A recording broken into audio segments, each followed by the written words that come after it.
Welcome to another S&P 500 analysis. Today is January 6, 2021.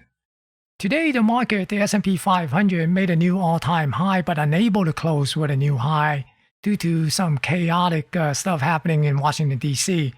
So we're going to take a look at the S&P 500 cash index and also the major market indexes such as the Dow Jones Industrial, Nasdaq 100, Dow Jones Transportation, Russell 2000. Then we're also going to take a look at Bitcoin. Bitcoin really been moving recently. So we're going to take a look at Bitcoin and see what the price action is telling us, along with some of the energy stock that I have been tweeting out on my Twitter stream that suggests that people maybe might want to be keeping an eye on. So I'm going to go do some of those names on my video today. Before we take a look at the S&P 500 and also the other indexes, let's go through some of the sentiment and also the market internals and see what they are telling us. Right now, looking at the VIX came up a bit. It's sitting at 25. And earlier, last week, on Monday, we actually saw it as high as 26, almost close to 27. And the put-call ratio, astonishingly enough, it is not getting to the risk-off level yet. It's still sitting underneath 0.6. It's somewhere around the 0.55 area. So it's still pretty neutral in terms of put-call ratio. So there's still some risk on. And although the VIX kind of indicating that a little bit more fearful now, the market participants, but they are still not totally getting into the panic stage yet. We have to see that when it get above the 30 mark and moving up toward the 40 level. Right now, we are not seeing that yet. And looking at the New York Stock Exchange up-down volume, we are seeing quite a pretty good up-down volume ratio today and also yesterday. So it's all up above 3. Today, it actually have 3.5 times more up volume than down volume. And similarly, for yesterday, it is 3.36 times more up volume than down volume. And looking at the advanced decline yesterday, there were 1,509 more advancers than decliners. And today, there was 945 more advancers than decliners. So the advanced decline is still relatively strong. So that is holding up, and that is a good sign for the market in terms of internal strength. And looking at the new high, new low, you see the New York Stock Exchange today actually got 367 more new 52-week highs than new 52-week lows. So that is also good because it's also coming up from a lower level here, somewhere around this 100, 150 area. So now it's beginning to expand. That means more stock is participating in pushing this market higher because they also, or more stock is making new 52-week high. And here, looking at the cumulative advanced decline line on the New York Stock Exchange, you see that it also climbed up to a new high today. And the S&P 500, like I said earlier, failed to close with a new closing high. So that is a good sign also because the advanced decline is holding up and we are seeing a positive divergence. So eventually, we will likely see the S&P 500 come up and close with a new high.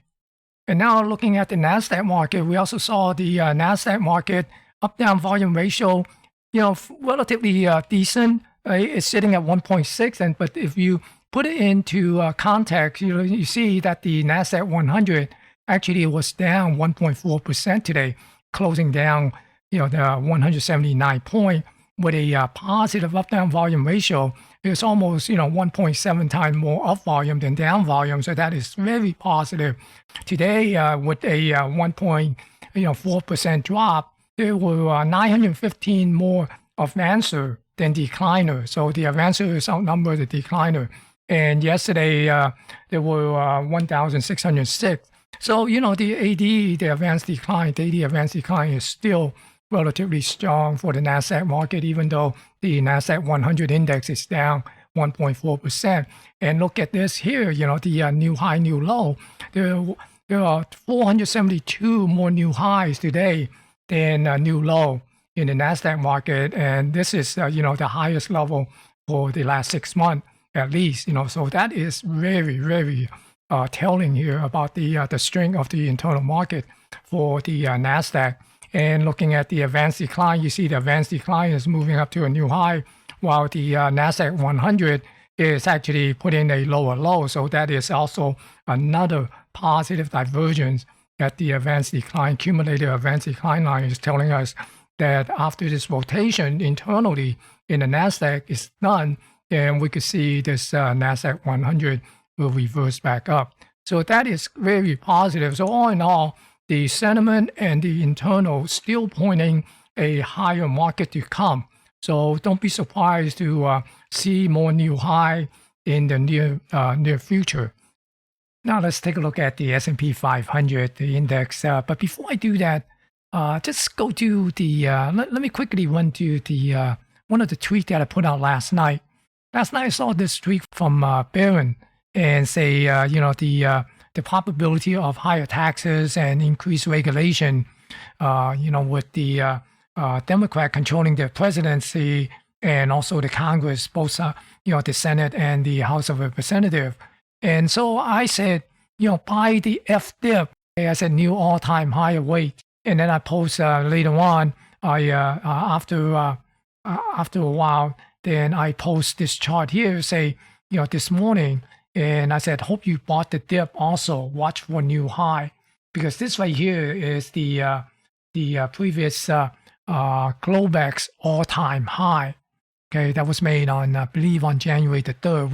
And if you bought it down here near this dip here and watch it come up, and you can see that it came all the way up to this 3766 area. All right, so that's a heck of a move. That's a 66 point. Even if you bought it down at 3706, right? That's a 60 handle move on the ES, the E meaning S&P 500, and for $50 a handle, so 60. That's $3,000 there, right? And if I scroll down this morning, and after it have exceeded the all-time high, you see this all-time high, 3,773.25. Right, this is the market profile chart, and you can see that it came up and exceeded that, so it got a new all-time high here. And I just put it out, say there you have it, new all-time high as per the market. No prediction. I didn't predict that. I just basically just read off the chart here. And remember, there's a video that I put out, and numerous times I have mentioned that on my video, that look for those Globex all-time high. Those untagged Globex all-time high need to be taken out in order to be valid. So in other words, that's a message from the market to tell us, look for a new all-time high that will exceed this level. And that's basically what this was telling us on the 3rd of January, right? 3773.25. Look for that level. You're going to take it out. Lo and behold, it took that out as 3776. Okay, so now let's go and take a quick look at the S&P 500 cash index and also the other major market indexes, the Dow Jones Industrial, Transportation, Nasdaq 100, and the Russell 2000. So here we are looking at the S&P 500 daily chart here, and you could see that, remember on the weekly, we were talking about that if we are looking for a pullback, we're essentially looking for this trend line as the initial potential support level. And if break this trend line, then we're basically looking at this 3645.99. This basically this pivot high here, or this triangle breakout, right? This breakout level here on this triangle, this flag. Okay, so right now it seems to be on its way toward the 3800 level until we got that little protest turned into a little bit of a riot in Washington D.C. So that kind of spooked the market a little bit. And so I call these a little bit temporary aberration. The market wanted to move to that 3800 level and possibly even higher. So it's just a matter of time of when it's going to get to that level. So, that's one thing the market doesn't tell us. Okay, two things. Right? It's when it's going to do a certain things and how it's going to do it. But it does tell us what is intention, what is it going to do. But it doesn't tell us how and when, right? So those are the two secrets that I don't think anybody could break without a crystal ball, okay? And I certainly do not have a crystal ball. If you know someone, I think he'd be foolish or she be foolish to tell you that he or she has a crystal ball and tell you exactly what the market, when the market is going to do, how it's going to do, what it's going to do, right? So anyway, right now we're still looking for the market to maybe pull back a little bit and see could it test this support and down at this 3,700 level, the 3,720, 3,700 level. And if it could not hold this trend line, then again, we're going to see would it be able to come back and test that one more time at that 36.45 area and see would it get another bounce off of that, because we're seeing a lot of tests of that level, coming back down to going up. So that's a very strong level of support and resistance. Okay, so we just kind of keep an eye on this 36.45. If it continue to move up, the first level of potential resistance is 3,800. Then once it could get above that, then we're basically looking for this major move at the 618 level. The 618 extension at 3901 and the 78.6 at the 3971 area. All right, and that's basically it's a major move off of this particular flag here. And here, looking at the Nasdaq 100, we see that Nasdaq 100 been pulling back the last couple of days within this big engulfing candle, this outside day here. So you could still pull back a little bit more at this 12,439 area and see where to find support and then bounce back up. Otherwise, if it consolidate, continue to consolidate here, maybe for a couple more days, then we could see it push to this 13,000 and then work toward this major move area at 13,515, and that's essentially this the height of this particular triangle. Basically this triangle here, right? Okay, so basically looking at this height, and we just project that up. Okay, the height of the triangle for the potential major move.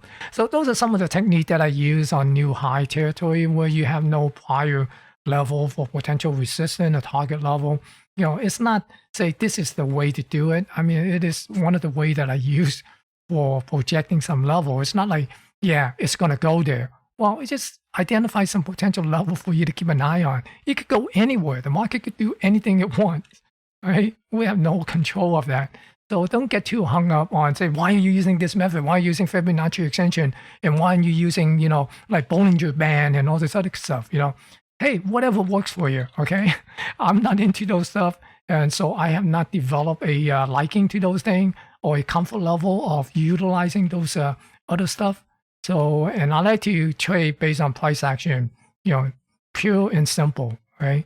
Okay, no lagging indicator and all that kind of stuff. I use moving average, to sort of smooth out the trend for me, so I could kind of look at a general direction of what the trend is. Is it up, down? But I never trade off to say, oh yeah, it bounces off support at 50 per, MA or 200 MA or 100 MA, 150 MA. I don't trade like that. Hey, I know people trade like that and they've been successful. So it's all depend, right? So, and if you wanted those, hey, more power to you. Okay, so don't get too hung up on what you use. As long as it works for you, keep on using it until it doesn't work. All right. And here's the Dow Jones Industrial. Like we said, we've been basically looking and waiting for this thing to break out of this channel. And it finally broke out of this channel today and put in a new high and also close at a new high. Right? We're talking about it's coming up to this 31,000. So right now, we're basically looking to see would it be able to continue to move up and get up to this. I basically just adjust the move, this pivot point here to get a projected major move of revised major move. So right now we're basically looking at somewhere around 32,221. Okay, so again, we're basically looking for this thing to continue to move up. But if it does pull back again, we basically are looking at this, bottom of the channel as the initial point for support. And if we break that, then we come down to this pivot here at 29,199. And here on the transportation, remember we were saying that look for a bounce off of this 12,096 or this trend line here. You can see that it came down to close to this zone here, to this level, and got a nice bounce off of it. And also today it booked above this declining trend line. So this is basically a little bit of a pullback, right? Pullback channel here. So now it broke back above it. So we're basically looking for this thing to continue to move up toward the 13,000 level. Otherwise, we could see it maybe come back down and retest the 12,379 and possibly fake people out and come down and test this 12,096, basically the bottom of this trend line here on this channel. Okay, but the target right now is essentially looking at this round number 13,000 on the upside. And here on the Russell 2000, see, came down, right? Found support here at 1935.30, got a nice bounce and breaking out of this channel here. Now we are targeting this thing to be somewhere around 2100. You can see this this right here, right? This 141 is basically is 2025, right? And kind of tagged that a few days ago, last week. And right now, we're basically looking for the possibility of this thing moving up to this 161.8 extension at 2177.8. So if it could take out the 2100 level, then the next upside target would be somewhere around 2200. But first thing first, we want to see would it be able to close above this 2100 level. All right, so that is the Russell 2000. So all in all, looking at the S&P 500, although it did not close with another closing high today because of these aberration, event and that kind of stuff. These are all temporary events. It doesn't really fundamentally change the financial market, right? It just causes a little bit of a jittery. So we'll continue to watch the S&P 500 along with the rest of the market to make a higher high. And after you see the rotation out of some of these large cap tech stock, that's why we're seeing these positive diversion where we see more advanced decline and good up-down volume ratio in the Nasdaq, while it is down 1.4% today. And that's because a lot of these large cap stock, the FANG stock, is basically being battered.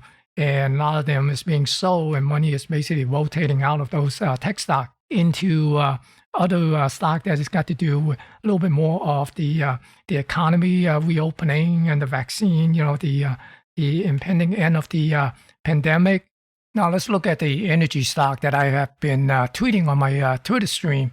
Now, just in case if you are not following me on my Twitter, you might want to do a little follow and then see, because I do post and tweet out things during the day on a weekday. Sometime, I tweet out during the trading session, but most of the time I try to reserve that until after the market close, because I don't want to be disruptive, and I don't also want to divert my attention from the trading into tweeting. So, but when there are important stuff, then I do tweet them out, and also I use the opportunity during the lunch hour in New York time.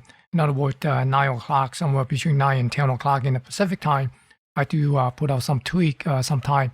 So you can see on here, I've tweeted out on December 30th and saying that these are some of the energy names that I'm watching and I might want to keep an eye on, because it looks like there could be some near-term quick trade type of possibility. And when I say quick trade, usually, within, a few days to a week, maybe, for a little bit of a swing trade.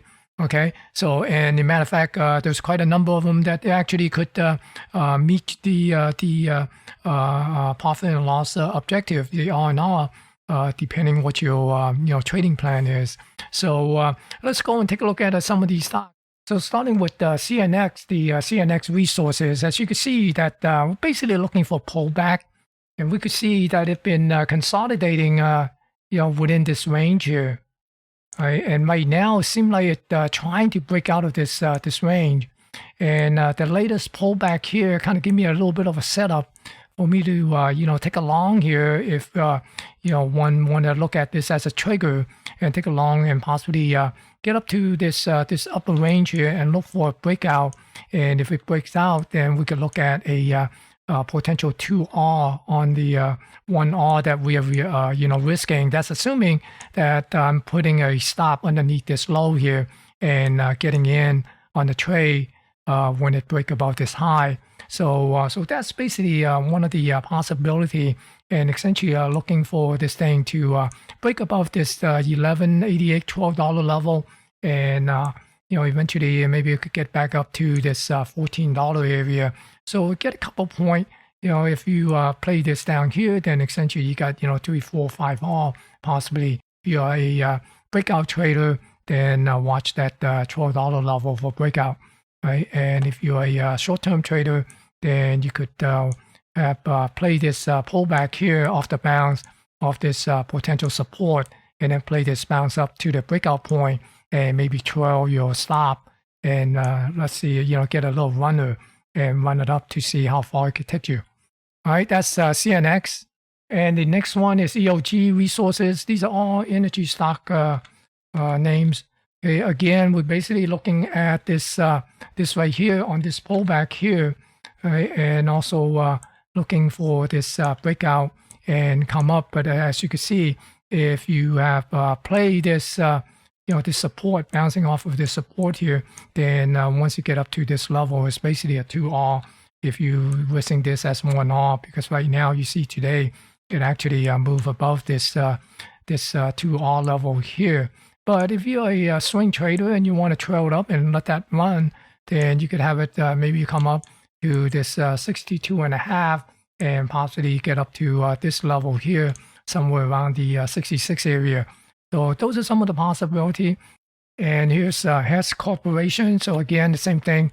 Basically, looking for this little support bounce here, and you can see that we are looking at this breakout. It's coming up here, and maybe possibly tagging this as a resistance, and it could be come back here and retest this area here for another bounce. Right? But if you play this bounce off of this support area here, this pullback support on a bounce, then you essentially already met your 2R type of objective, and you basically just have a runner try to trail it up, and you might even want to scale back at this resistance point and see if it come back in, then maybe play the next bounce off of the retest of this breakout level on here, the NOV Inc. So again, we basically, you could string it up to this somewhere around 16.5. We're basically looking at this pullback and a bounce. Right, so if you got in here, then you essentially already made your 2R, and you could just have your runner. So you see, could it come up here and test this pivot high potential resistance? And here's the Occidental Petroleum, and again, we're basically looking at this, bouncing off the support on a pullback, pushing up. So you can see that if you set this accordingly, you could have met your 2R objective today. And just have it have a runner to maybe run up to these potential resistance area at the 22 and 24 level. And here's PDX, Pioneer Natural Resources. Same thing, you can see that it's basically looking at these bounce off off a pullback, and basically set it up with a nice R&R and have it run. And you can see that we got the 2R today. And, so right now, you could, if you got a runner, you could just have it trail to come up to these, potential resistance area. And here's a gap fill that could be in play if it get up to above 130. So, and finally, we got the Schlumberger, right? Again, you look at Schlumberger, got a nice, support here and kind of bounce off here. Took along here, then you could have well exceeded your 2R, and yesterday you could have got your 2R and scaled out, and then today it actually broke this pivot high. So now if you got a runner, then maybe you could look at this possibility up here at the 28 area, right? So that's the next potential resistance. So those are some of the energy names that you might want to keep an eye on. I'm sure there's going to be a little bit more pullback in the near term, because it have been running for the last few days already. So we'll probably get a little bit of a back testing on previous, breakout level. And then just keep an eye on potential bounce off of those level to set up some, favorable R&R type of a quick trade or swing trade up to some of these potential resistance level. All right, so that is the energy stock. So let's go and take a look at Bitcoin. And here's Bitcoin, and this is January the 3rd. I put this out and was saying that the level to watch is if it go below 32,400, then we essentially are looking at the possibility of this thing moving down to 30,800. And if it could get back above the 34,000, then we're essentially looking for Bitcoin to move back up and test this all-time high up at 34,873. So on the following day, I have this right here. I mean, on the same day, I have this right here say it's breaking. Right, it's breaking this 32,400 level. Right, so and then the following day it broke, and then it's coming back up to retest this 32,400. Right, 32,400. So basically saying that it's back testing that's 32,400, and then continue on. We took a look at it and saying that it came down and exceeded that 30,800 level that I was looking at. It came all the way down to 28,500 before it got a bounce and came back up. So right now I'm basically just saying it's coming back up to back test, right? Back test this 30,800 once again, right? Then here I'm saying that downside target will be 28,000. If it could not get back above the 30,800, get back above this level here. Then I just kind of condensed the chart down to the daily chart, and you can see just highlighting this formation here. This pattern here is what we call a evening star type of candle pattern, and it could be very bearish if it plays out. Right, so that's basically what I was just trying to highlight on this daily chart. And then we continue on and look at this. And by the way, these are the 4-hour chart. Okay, so then we looking at this and to say the key level to watch is 30,800 because it came back above that.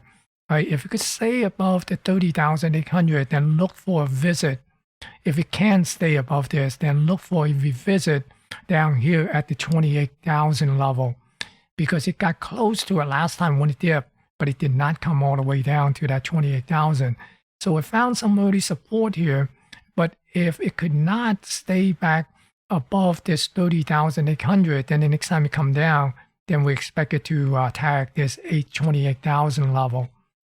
Then I just kind of mark it up again, because now it's coming back up and tagging this declining trend line here. Right, it's basically forming like a little bit of a triangle here, right? And I'm basically saying, the drill, right? If it come down below the 30,800, then we're going to revisit this 28,000. But if we're going to break out, we have to see, could it break above the 34,000? If it break that 34,000, then we're basically looking at this new, retest of the all-time high and possibly put in a new all-time high. So now it broke out of this trend line, broke above this trend line. And I'm basically saying that it is, just kind of keep on going now. So kind of keep an eye on it. And then on this chart, we say it's getting closer to that 34,000 level. And here it went above the 34,000 level. So I just put out a back above 34,000 level. And here's a chart that's saying that moving to all-time high at 38,873, 34,873. So it's getting closer. And there you have it. Right? It moved above the 34,873, and the high was 35,844, a new all-time high. And then what I did is I basically do a major move now to say, now we got a new all-time high. Where could it go now? Because I don't have any, past level for me to project some potential resistance or target level. So essentially what I did is I look at this range. I take a look at this particular range here, and I essentially look at this swing here, and I just project this up, and I identify 80% level and a 100% level. So the 100% level is somewhere around 39,258, and this 80% is 38,415. All right, so that's the first projection. Then what I did is I posted an updated chart after it's been consolidating up here at this 34,800 area. And what I did is I just basically align this projection, this major move to the pivot high here and to this pivot low. So I get a little bit more accurate reading. So right now the new target is slightly lower than the previous target. So the 80% point is 38,115 and a 100% major move is 38,925. Basically, if the price move with the same distance as this distance here, then it will project up to 38,925. So the key level to really keep an eye on is 38,000 and 39,000. Right? Once we get into those levels, then we're going to pay close attention to price action to see what it might do. Are we going to get a little bit of a pullback and correction, or is it just going to consolidate a little bit and then make another surge and possibly work itself toward the 40,000 level? So that's what we want to do and keep an eye on that.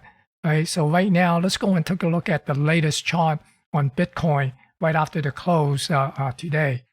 So here's a chart from today's close. You can see it closed at, well, right now it's trading at 36,152. Okay, so it's up here. And we're basically looking at this, watching for this 38,115 to see would it get tagged and or would it come back and back test, maybe come back and retest this, this 35,000 area and then make a push up. So that's another possibility. So essentially, we are watching these two levels as a potential target on the upside. And on the downside, we're essentially watching this 35,000 and possibly back down to this 3,400 area here, because we need to break that 3,400, that pivot high, to come up to this new high here. And that's basically what we are watching. So we're going to keep an eye on these levels, right? The 34,000, 35,000, 38,000, and then 39,000. All right, so that is Bitcoin. Be sure to help me promote and share this video by smashing that thumbs up. Thank you for watching and stay safe.